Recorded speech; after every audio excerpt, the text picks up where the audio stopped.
Hindi matanggap ni Edo ang dahilan.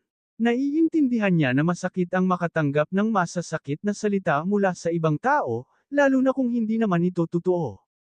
Sa mundong ginagalawan ng mga vloggers, hindi maiiwasan ang mga kritiko. Ngunit para kay Edo, hindi sapat na dahilan ng mga bashers upang tuluyang isuko ang isang bagay na pinaghirapan at minahal.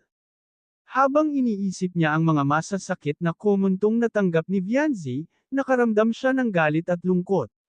Galit sa mga taong walang ginawa kundi manghusga at manaira. Lungkot dahil ang isang taong nagbibigay saya sa marami ay napilitang tumigil dahil sa negativity ng iba. Naisip niya, bakit may mga taong mas pinipiling magpabigat ng damdamin ng kapwa kaysa magbigay ng suporta. Sa kanyang isipan, bumalik ang mga alaala ng mga unang vlog ni Vianzi, ang mga simpleng video na walang halong arte, ang mga tawanan, ang mga kwentong puno ng pag-asa.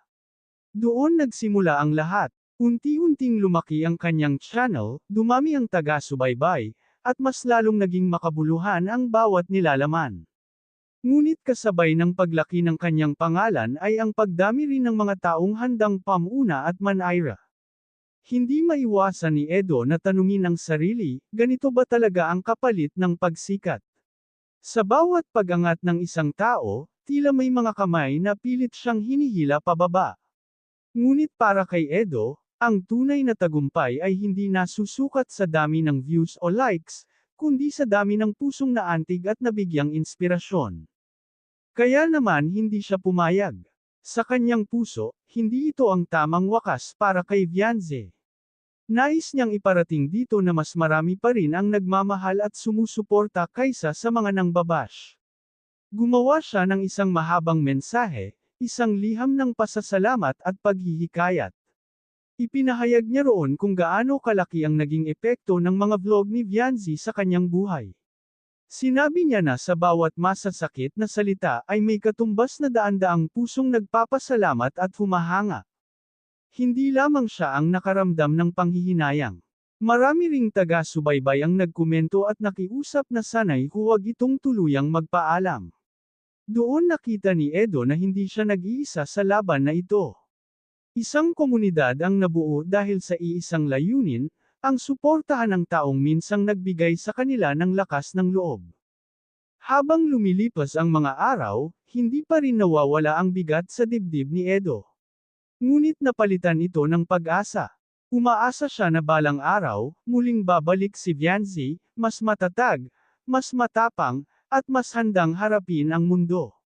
Sapagkat naniniwala si Edo na ang tunay na tagalikha ay hindi basta-basta sumusuko. Maaaring magpahinga, maaaring masaktan, ngunit hindi tuluyang mawawala ang apoy ng kanyang simbuyo. Sa huli, napagtanto ni Edo na ang pangyayaring ito ay hindi lamang tungkol sa pagbablog.